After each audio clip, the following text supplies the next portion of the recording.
बिस्मिल्लाहिर्रहमानिर्रहीम। Dear student, हम practical geometry के डिफरेंट कंसेप्ट प्रीवियस लेक्चर में सीख चुके हैं। आज हम कौन सा कंसेप्ट सीखेंगे देखते हैं। देखिए, दो दायरे के दो ममास खींचना जो दिए गए ज़ाविये पर हों।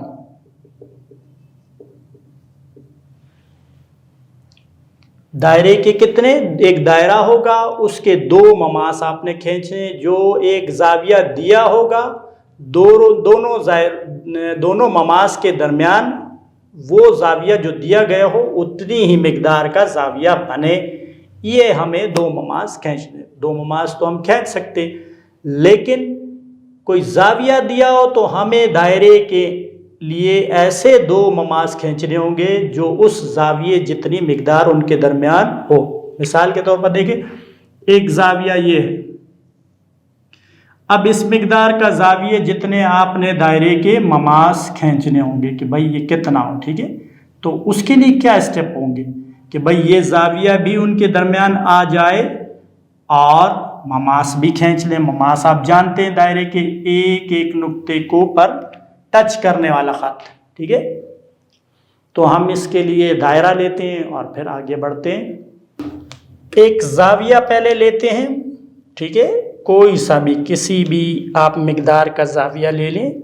एक ये ज़ाविया हमने लिया है, आपने देखा कोई भी मिकदार का ज़ाविया हो और इससे इसी मिकदार का ज़ाविया हमारे ममास के दरमियान हो, जो दो ममास हमने माने, यानी जो दिए गए ज़ाविये पर मिलते हों, ठीक है। मिलते हों अगर हम लिख दें तो बेहतर रहेगा ये।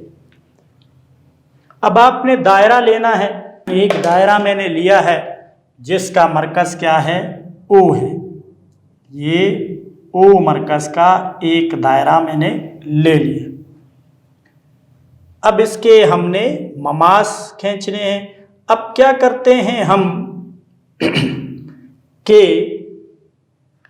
आप कोई सा नुक्ता जो है ना वो डी ले लें दायरे के मुहीत पर। मदारिज अमल भी लिखेंगे। क्या है मालूम, क्या है आपको मालूम, जो पहले है वो एक दायरा जिसका मरकज ओ है, जबकि ज़ाविया ए बी सी दिया गया है। ये मालूम है। मदारिज अमल, पहला अमल क्या होगा, एक नुक्ता हम लेते हैं दायरे पर। दायरे के मुहीत यानी बाउंड्री पर एक नुक्ता डी लिया। नंबर 2 पर इस मरकज को इस डी से मिलाते हैं। मरकज ओ को नुक्ता डी से मिलाया, ठीक है। नंबर 3 देखते हैं क्या करना है। पहले इसको करें। देखिए, इसको इससे मिलाना है आपने, एहतियात से आपके पास ये हम मिला रहे हैं। स्टूडेंट, अब इस ज़ाविये के बराबर इस पर एक ज़ाविया हम बनाते हैं, ठीक है। यानी सबसे पहले आप देखें कि इसके मरकज़ पर वो लेकर मैं एक कॉस लगा देता हूँ। ये मैंने कॉस बड़ी लगाएं या छोटी, वो आपकी मर्ज़ी है।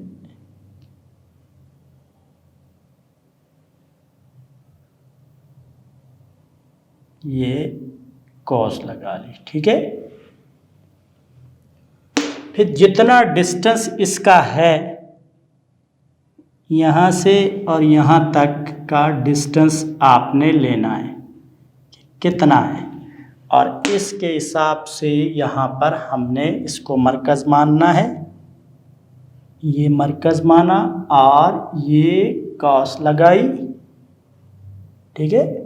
और जितना डिस्टेंस है उतना डिस्टेंस पर ये कॉस रखकर, ठीक है, तो ये हमने ये कॉस लगाई तो ये एंगल उतना इक्वल हो जाएगा ABC के, ठीक है।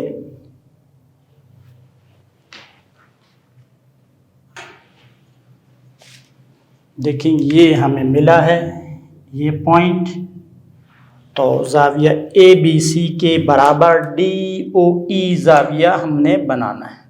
हमने इसके बराबर एक ज़ाविया ये नुक्ता E है, ठीक है। आर्क बड़ी हो जाए तो आप उनको बहुत ज़्यादा बड़ी ना हो, बस जहाँ हमें इंटरसेक्ट करना है वो पॉइंट हमें चाहिए होता है। तो क्या किया कि ज़ाविया ABC के मसावी ज़ाविया DOE बनाया, तश्कील दिया, ठीक है।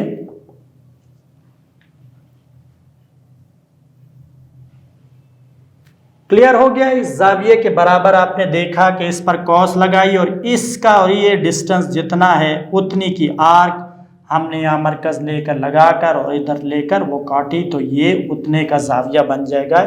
ये बनाने का हमारा तरीका है, ठीक है। आगे मदारिज अमल पर हम देखते हैं अब क्या करना है। ये जो OE है हमारी श्वा, इसको दायरे के नुक्ते तक यहाँ तक हम बढ़ाते हैं, ठीक है। यहाँ तक हमने बढ़ाना है, ये आप देखें कहाँ तक बढ़ाएंगे। E है तो आप समझ गए होंगे कि हम उस पॉइंट का नाम क्या रख सकेंगे, F, ठीक है। ये हमारा नुक्ता F है, ठीक है। क्या किया हमने,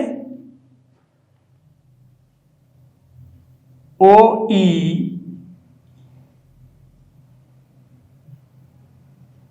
को मरकज़ O से परे दायरे के नुक्ता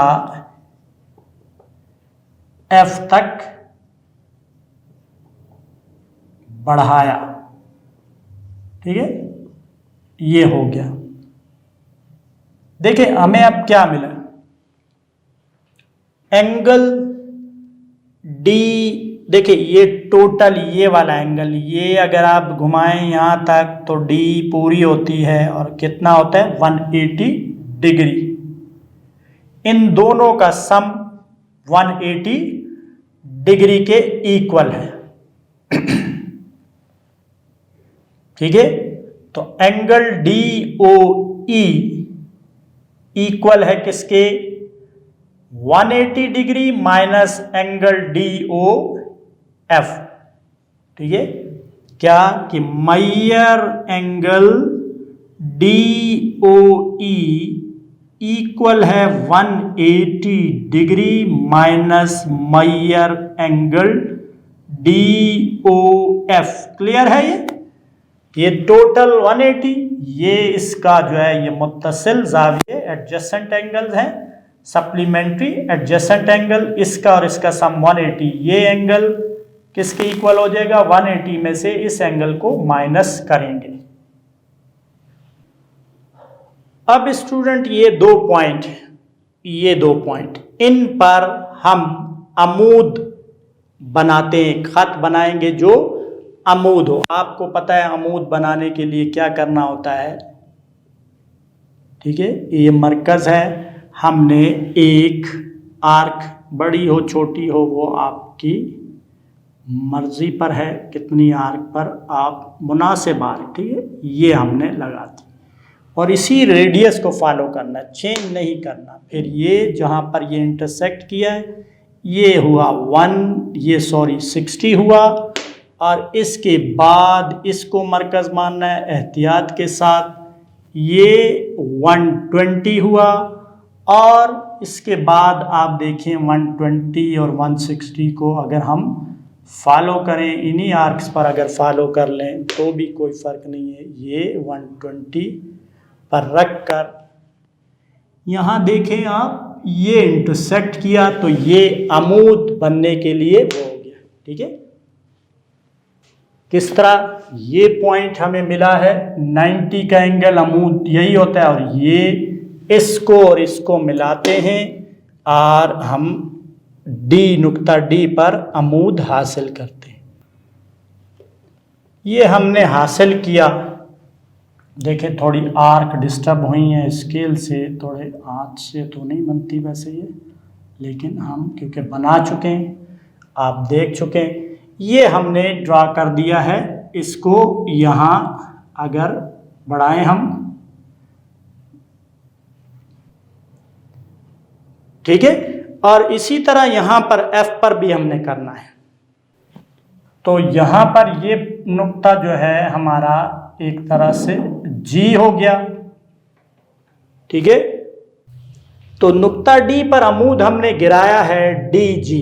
ठीक है, यानी क्या करते हैं कि 6 पर नुक्ता D को मरकज मानकर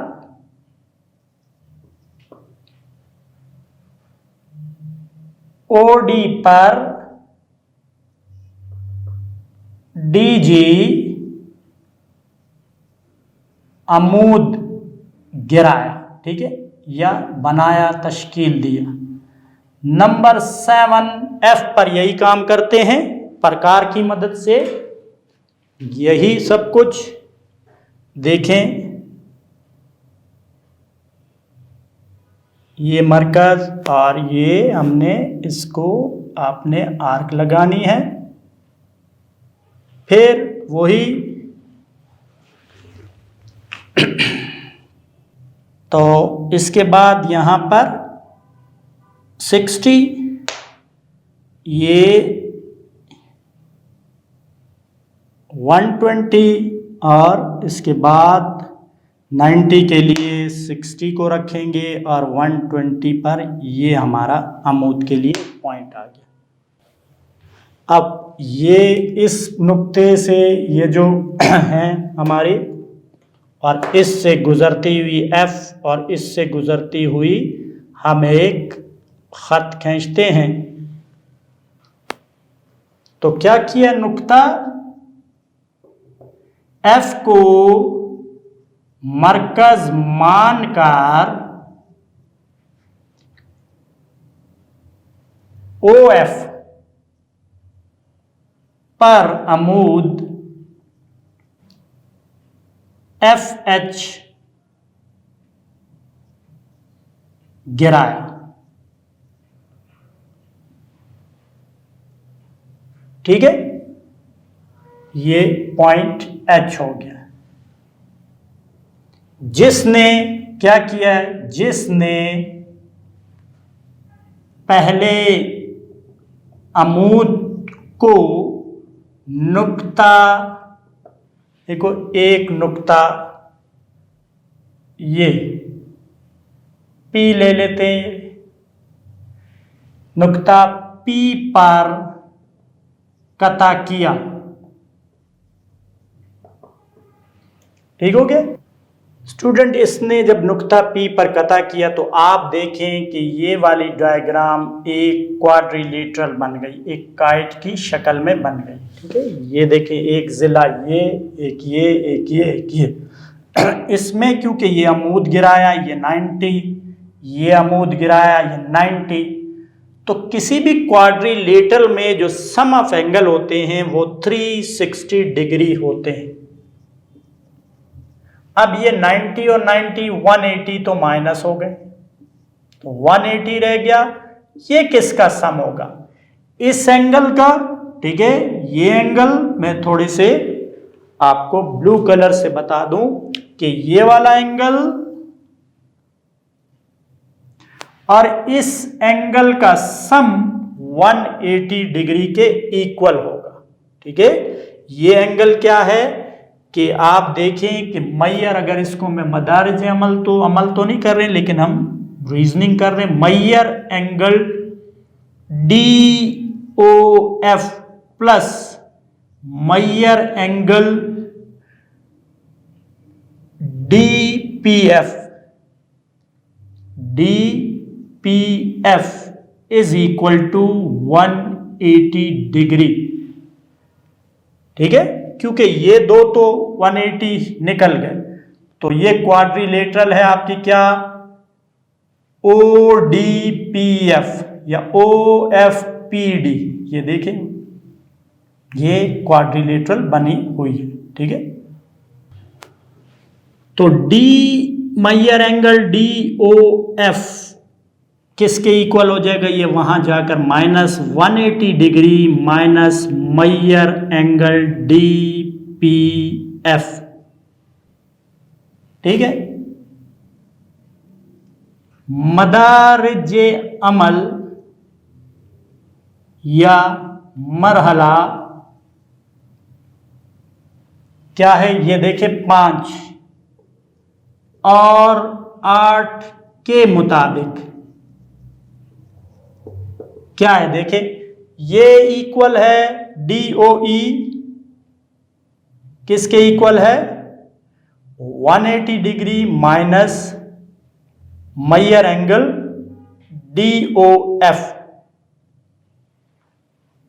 अच्छा, यहां पर देखें हमें क्या करना है, स्टेप 5 में देखें जो हमने लिखा था कि DOE का सम DOF दोनों 180 डिग्री होते हैं। ठीक है, यहां पर अगर मैं इसको आपको दोबारा यहां देखें, यहां पर हम इसको अगर इस तरह लिखेंगे कि मैयर एंगल DOE, मैयर एंगल DOE प्लस मैयर एंगल DOF इक्वल है 180 डिग्री के। ठीक है, तो इसमें देखे पहले मैंने जो लिखा था वो DOE को यहां छोड़ा था, इसको वहां ले गए थे, तो ये इक्वल किसके होगा कि मैयर एंगल DOF, क्योंकि हमें इसकी जरूरत है। सेम बात, ठीक है, इसको उस तरफ ले जाएं, उसको ले जाएं, लेकिन जो रिजल्ट चाहिए 180 degree minus Maihar angle DOE।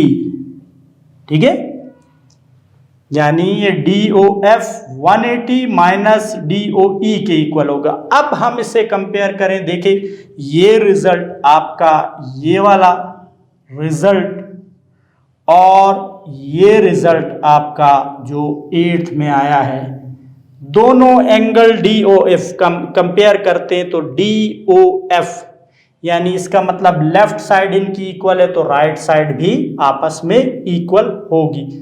तो क्या हुआ कि 180 degree Maihar angle DOE equal हुआ 180 degree minus Maihar angle DPF। ठीक है, ये DPF वाला, DOF यहां भी है, DOF दोनों किसके, इसके, तो राइट साइड इक्वल हो गई। ये वहां चला जाए, यहां 180 से कैंसिल हो गया। ठीक है, तो देयरफॉर हमारे पास रिजल्ट क्या आया, मैयर एंगल DOE इक्वल है मैयर एंगल DPF के। ठीक है, जबकि आपने देखा था हमने क्या बनाया, जाविया ABC के मसावी DOE बनाया है, तो लिहाजा मैयर एंगल ABC इक्वल है मैयर एंगल DPF के, बिकॉज मैयर एंगल DOE, ठीक है, डी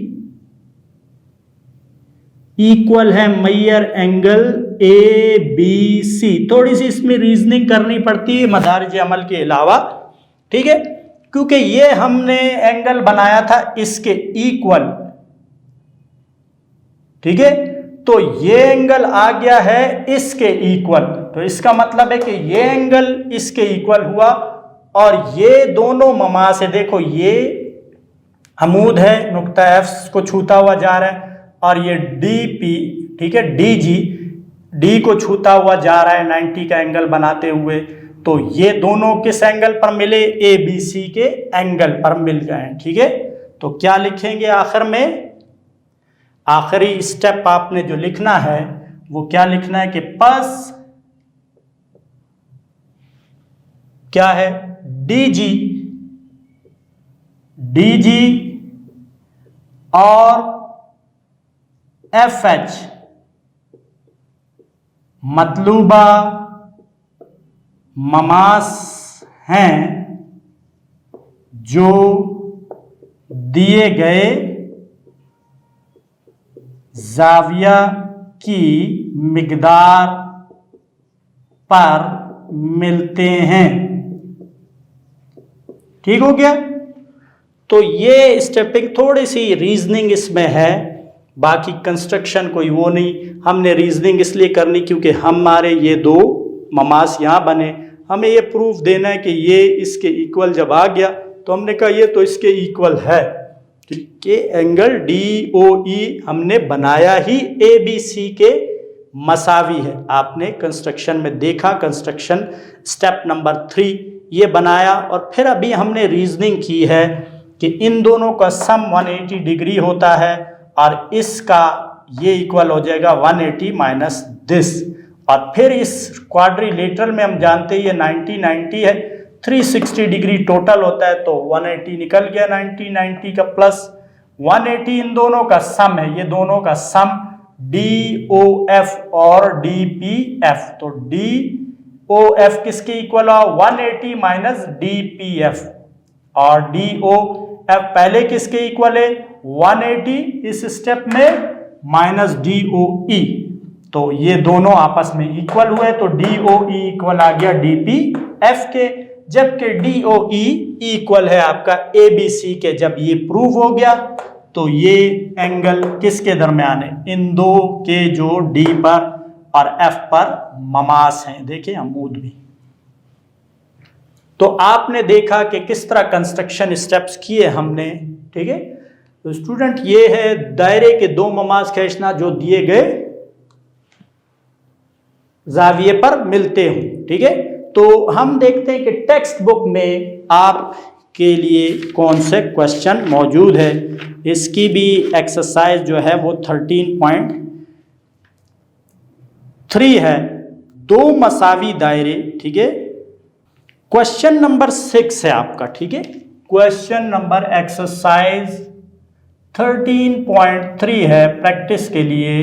क्वेश्चन नंबर 6 है, क्या कहा गया है, दायरा जिसका रद्दास 2.5 सेंटीमीटर है, इस पर दो ममास खींचें जो एक दूसरे के साथ 60 डिग्री का जाविया बनाते हों। 60 डिग्री का जाविया सबसे आसान है, आप जो है एक लाइन ले लेंगे, ठीक है, और उसके बाद यहाँ रखकर एक आर्क लगाएंगे जिस तरह हमने ये लगाई, देखिए ये 60 का जाविया यहाँ पर बनता है। अगर मैं इसको यहाँ से गुजार दूँ इस पॉइंट को इस पॉइंट से, तो 60 का, ठीक है, यानी ये देखिए बार बार बनाए हुए हमने। पहली आर्क जो लगती है इसके बाद यहाँ पर वो 60 की ही लगती है, तो आपने इसलिए आसान सा जाविया दिया है। अगर मुश्किल जाविया आप इसको देखें, ज़्यादातर जो प्रैक्टिकल ज्योमेट्री में काम है वो कंपास और स्केल रूलर का है, ठीक है, स्ट्रेट एज रूलर का, यानी कंपास के ज़रिए से हमने करना होता है। डी के ज़रिए से अगर आप कोई चेक करना चाहें कि जी ये इतने का एंगल बन गया या नहीं बना, और ना डी प्रोटेक्टर जिसको हम कहते हैं, ठीक है, ये हमारे पास मौजूद है। इसका इस्तेमाल सिर्फ चेक करने के लिए हो सकता है, वेरीफाई करने के लिए, अदरवाइज इससे अमली ज्योमेट्री आपने नहीं करनी, क्योंकि एक्यूरेसी के लिए हम कंपास को यूज़ करते हैं, ठीक है। तो उम्मीद है स्टूडेंट आपको ये कंसेप्ट जो अब हमने किया है इसे बार बार देखें कि क्या रीजनिंग हो रही, क्योंकि रीजनिंग वाला स्टेप थोड़े से मुश्किल हो सकते हैं। और जो क्वेश्चन नंबर 6 है इसे और अपने तौर पर फर्ज किया हुआ कोई एंगल ले लें 45 का 30 का, ठीक है। देखिए मैंने फर्जी एंगल लिया, अब इसकी लेंथ हमने वो नहीं देखी हुई कितनी है, लेकिन इसी के जरिए से हमने एंगल को मालूम किया। आप इसको चेक कर सकते हैं किस तरह फाइंड किया। तो उम्मीद है ये कंसेप्ट क्लियर हो गया होगा, ठीक है, इस सेशन तक के लिए। उम्मीद है स्टूडेंट ये कंसेप्ट आपको अच्छी तरह समझ में आ गया होगा। अल्लाह हाफिज।